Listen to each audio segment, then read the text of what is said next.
مرحبا بكم. إذا كنتم لا تحبون الأخبار الصادمة ولكنكم بحاجة إلى البقاء على إطلاع، فهذا الفيديو لا بد من مشاهدته.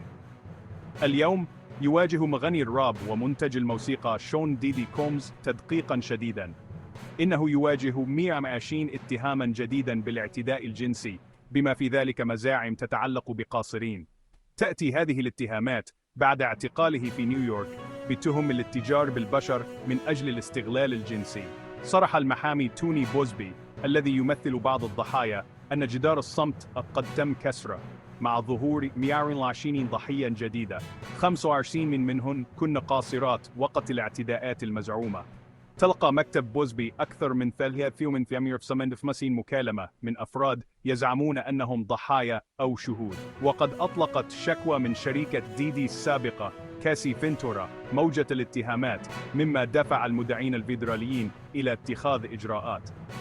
ترقبوا المزيد من التحديثات مع تطور هذه القصة.